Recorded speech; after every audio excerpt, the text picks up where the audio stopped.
Welcome back to Soul Cards and Connection. I am so excited to be back. I know it's the beginning of this show, but it is like already moving me in so many ways. I'm Jaime. I'm Rachel. And I'm April. We are so glad that you are here.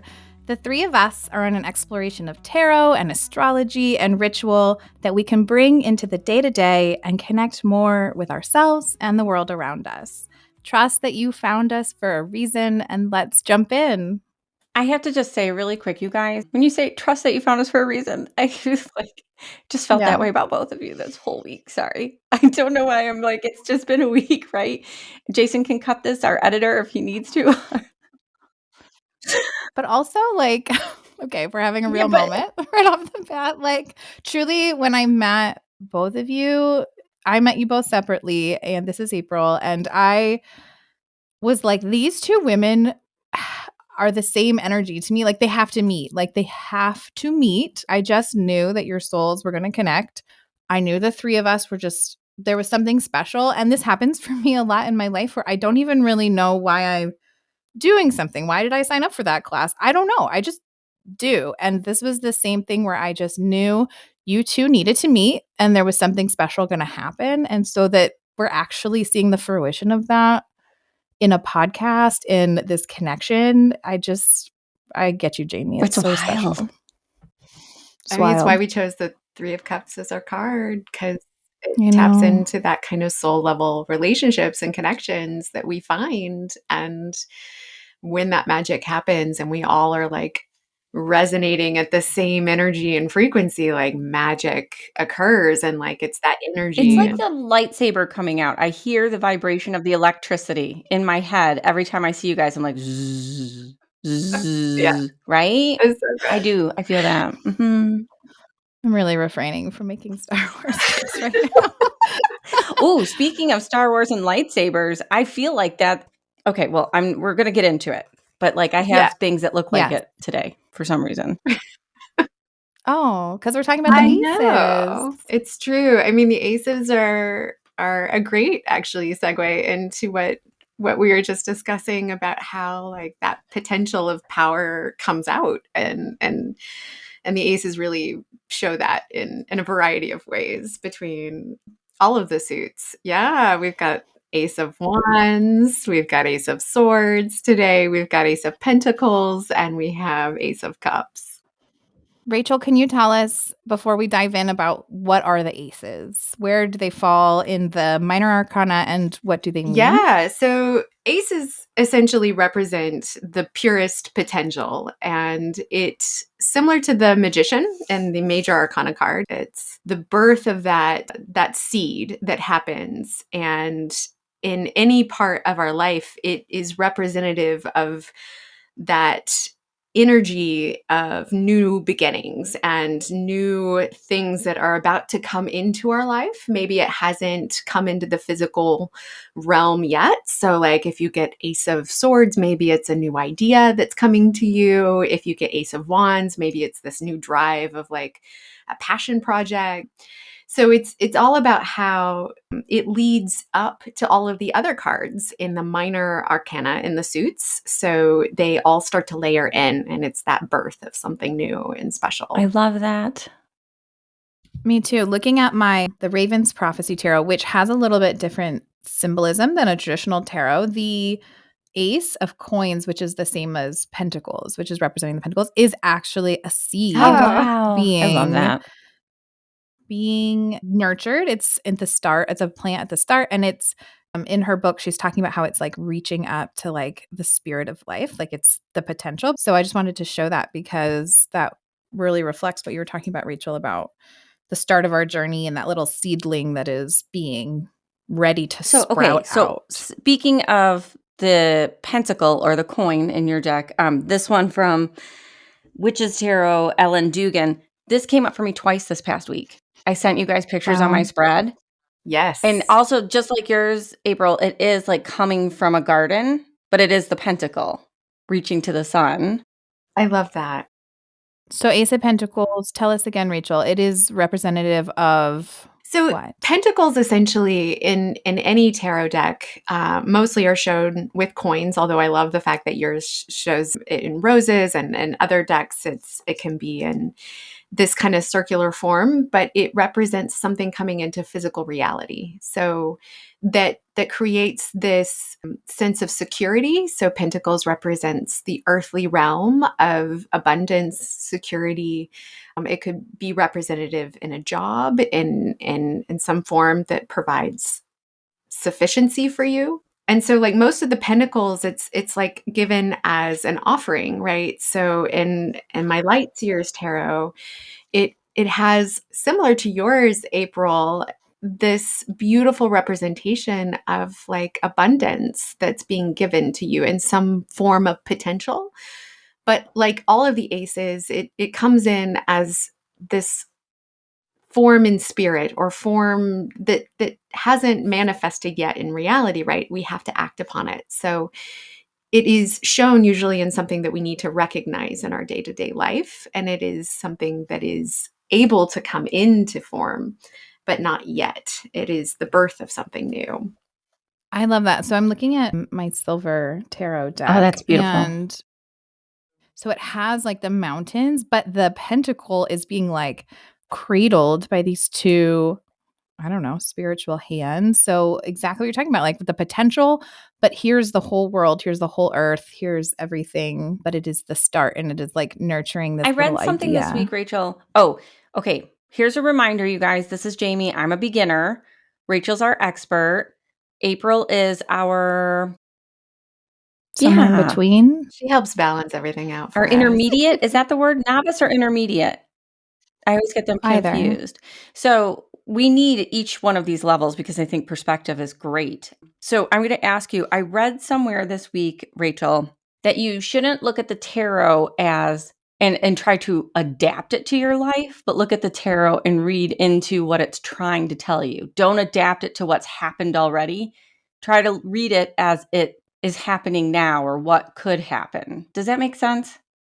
I think that's really profound advice, because when we consistently act in a way that is, so for example, if you're constantly looking at tarot and adapting it to what has been, if we're constantly looking in the past, then we're not able to create something new for our future, right? So when we're looking at tarot from a lens of trying to adapt it to our life all the time, then we're going to continue to be stuck and not learn the lessons that are going to be presented to us in the tarot. So if we look at it with new eyes, a new fresh perspective, even if it's a card that we didn't really want to see, like there's something there for us to tap into. It's in the resistance that we are able to grow, right? So if we're constantly looking at it in a softer way, then we're not going to stretch the way we need to. Yeah, and I feel like that exactly is what you were just talking about with Ace of Pentacles. That's so profound. Like you said, Rachel, I love that. It's so hard, right? Like as humans, we have confirmation bias and we want to confirm the ideas we already have in our head. So I love this offering of openness. That's what I was receiving from what you're saying, Rachel. Like, and Jaime, when we come to tarot, like, can we hold a stance of openness to whatever message comes out? And I do experience this sometimes where I'll be like, oh, okay, what does this card represent? And I'll look it up because I don't have it all memorized yet. And I'll be like, well, that's kind of interesting, like not maybe aligned with what I thought I was going to get. And I'll just hold it in my head. And you know what? Something always comes up and I'm like, oh, maybe that's what it was talking about. So even if the answer is not clear right away, like maybe it's just about holding that idea and seeing what the message is. And maybe it comes to you later. It will always, like, so that's kind of the way this universe works in so many ways. When we're in a flow and we tap into that process and allow it to happen for us, and we see cards that we're meant to see, and it is going to be reflected in some lesson in some way for us, either later that day or the next day. And when we start to connect these dots, you know, it becomes profound and helps tap into something within us that we might not have paid attention to before. And it is that stretch that allows us to really grow in the potential and all of the aces. Like, I think that the Ace of Swords and the Ace of Wands are really good for that as well. So, like, if we want to tap into that kind of wisdom, which is really seen in the Ace of Swords, like, I love that card, Jamie. Like, you had it up. It's got a hawk with it, which, so most of the swords, it represents the symbol of the element of air and the energy of air. And so many times we'll find on in variety of different decks, we'll see things that relate to air in the sword suits. So like clouds or birds, or, these things that represent this realm of spiritual wisdom that we can tap into. So, like, when you see the Ace of Swords, like, it is, and we've talked about this before, the sword of truth, the sword of justice. Like, what are we integrating into our lives that resonates with us at a level of this divine wisdom that we want to bring forth through an idea? And all of these things represent that potential, as the Ace of Swords does. That is wild, because right before we started recording, everyone, I'm a teacher. I teach college. This is Jaime. And I had a lot of counseling, mentoring with students this week. And, it's interesting because in validating them, I do let them know that if the person they're having a problem with comes to me as well, I will also validate their feelings, because the truth is both of them are correct. And somewhere in the middle is where they have to meet and find a ground where they can build a relationship from, versus just being pulled, like two magnets trying, right? And just not getting along. Look at you playing the Justice card. Queen of Girl, Swords. when you said justice, I was like, Judge Judy right here in this seat. Here we go. I love me the justice card. I feel like when you're talking about the Ace of Swords, I'm going to hold mine up because I love that it has like a little crown, not a little, it has a crown on it, and reminding us that it's really related to our thoughts, right? And our, like, what we wear on the top of our head, right? That's how I read it, because none of my other aces have a crown in there. And the sword is just like, these are our thoughts. It feels to me a little harder to conceptualize when, like, I'm going to have a thought that's coming, that's going to be the start of a journey. I don't know. Do you guys feel Sometimes that way? it can come in as a dream, some kind, like you could be journaling and suddenly like channeling through your writing, automatic writing. Like, it can come in a variety of ways that, these ideas, these urges that we have, like, it's like our little voice of wisdom inside us. You have your Mm. angels on your shoulders or whatever. And like, it's that balance between the wisdom between those choices, right? Like you were saying, Jaime, like, both perspectives are valid. And when we can see both sides of every situation, like, the silver lining of any of it will jump out at you, right? And the more we can see things balanced through that lens of justice, through that lens of truth, like, we'll start to resonate with the things that, you know, that's what creating discernment within us, our own intuitive process, really can be honed by, is that voice of it, our internal thoughts and our process behind it. That helps. That makes so much sense. And I love the idea that it can come from a dream. Like, that's so cool. It's funny to me, like, we've talked about having favorite suits, and like, I'm like, what swords? I don't know about connecting that. But then if you said to me, if you had like an intuition and like a feeling that was the start of a journey, I'd be like, hell yeah. And so we all know that cups is my favorite suit, or maybe you're learning that now. And Oh, look how yours is stunning. beautiful. Oh, Jaime, yours is stunning. Look at the flow of This water, makes me think Rachel. of you, Yours is April. stunning. I was gonna put this as my screensaver because the colors are so rich and beautiful, but April, this is like how I think of you. Beauty. Look at that overflowing cup. And Jamie, she's holding it at her heart center. Yeah. God, I love that. I love that imagery of that's the Light Seers Yeah, this Tarot. is from the Light Seers Tarot. Light So Seers Tarot is okay. Amazing. I've been holding this for you, Rachel, for the episode, because I want to tell you that I've been exploring TikTok. Okay. Yes, I'm exploring TikTok. Listen, I teach media, so it's important for me to understand and use so many absolutely. things. The Light Seers deck is on Fuego. I don't know if it was just released, but it comes up in tarot TikTok, in witchy TikTok, like every single day somebody is like gasping about the beauty of the light seer tarot or giving it away. It doesn't surprise me. I mean, it's a really powerful deck and it's beautifully channeled. And so I find that the imagery with it really speaks to a variety of both traditional aspects of the tarot and more modern interpretations, which I think really resonates with a lot of people, and just the colorful aspects of it. So in water and in the suits of cups, like you'll find some symbolism towards the things that do hold water, and our bodies are like that chalice for us. They're 75% water. And so it is in this very beautiful feminine cup that speaks to our own intuitive process. And you'll see blues and beautiful water and imagery that like represents rivers and bodies of water throughout the cups as you see them in the suit. And it really represents the flow of our intuition and through us, within us, and the spirit that happens within water, and the magic that happens in that process, the alchemy there.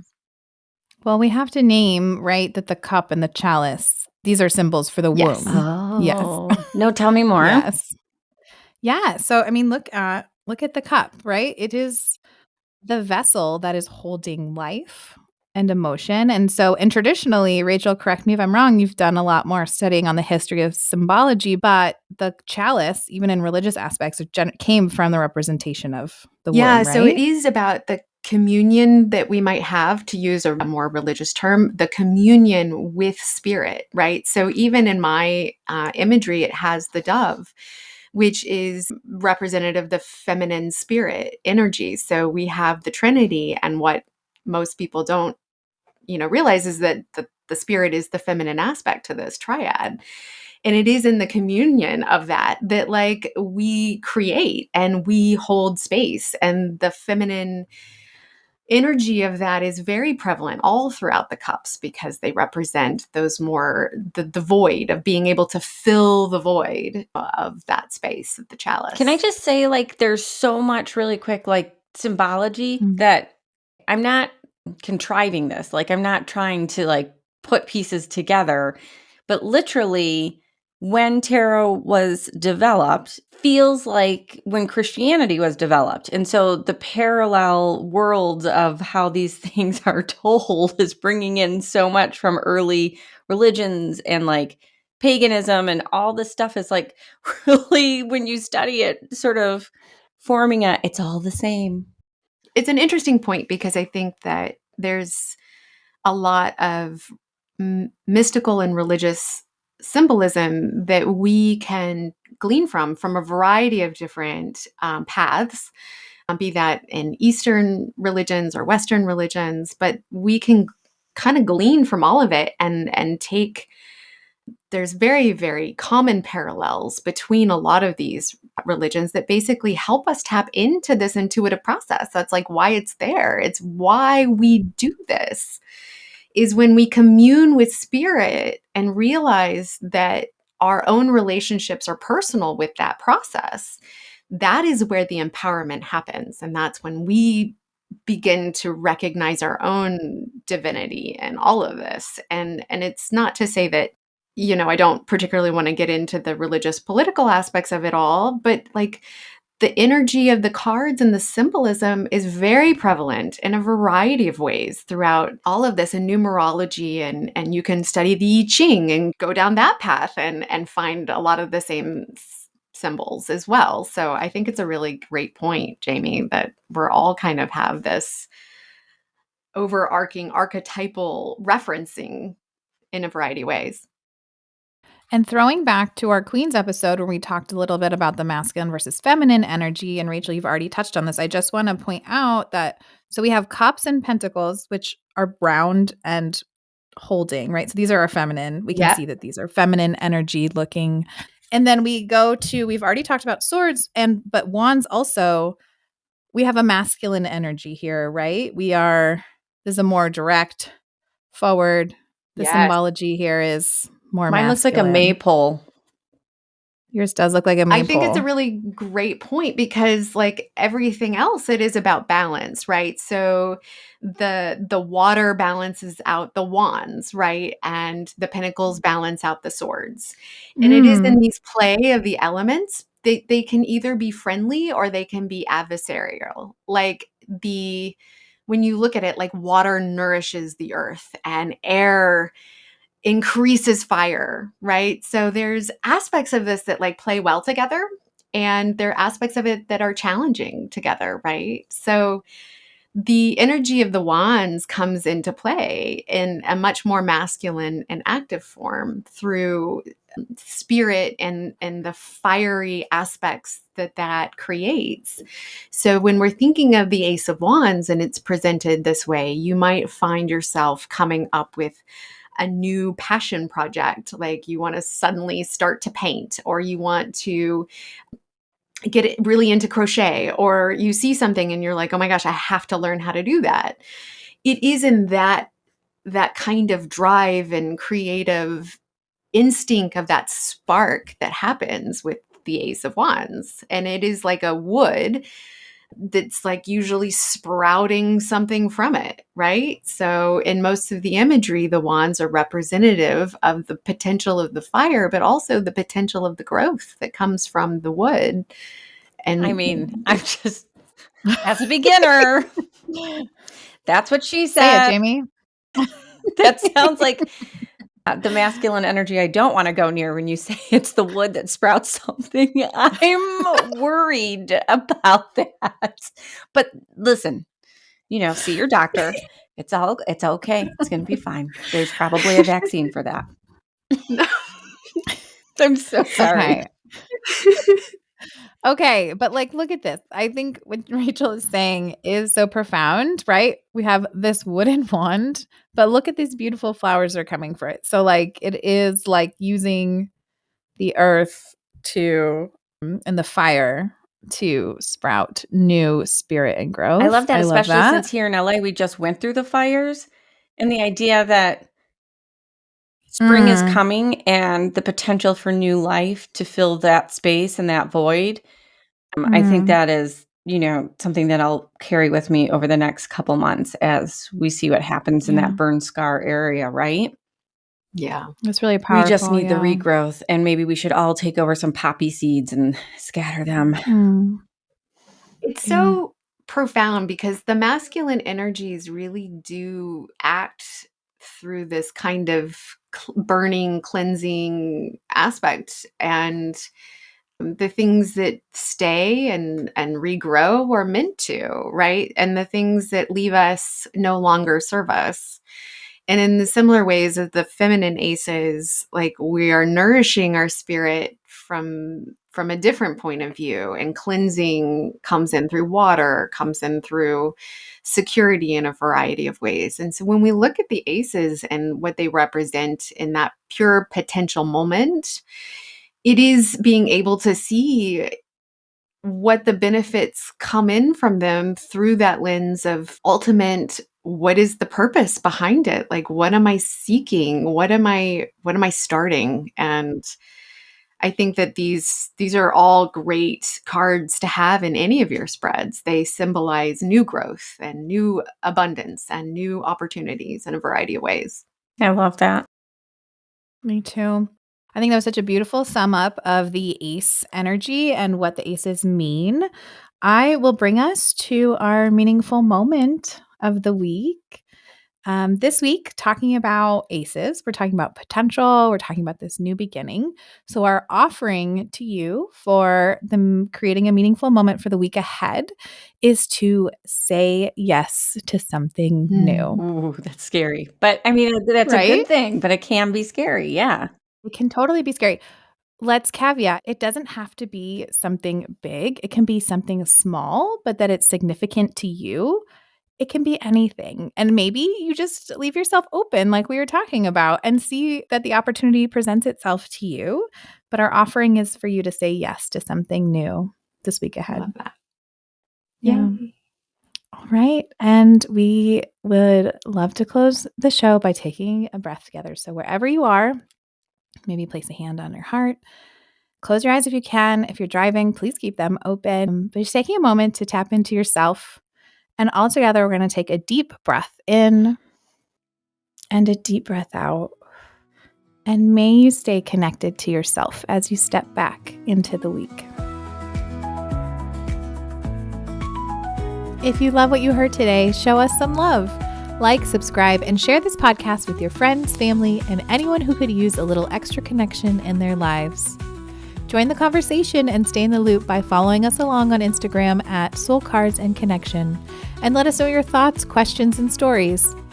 Soul Cards and Connection is brought to you by your hosts and executive producers, Jamie Parker Stickle, April Treadle, and Rachel Boozer, and is a production of Make That Paper Productions. A very special thanks to our producer, audio engineer, and editor, Jason Bieber, and of course, a huge shout out to our rockstar intern, Brian Guerra, for your invaluable contributions. Thanks for listening, and until next time, stay connected. Bye for now.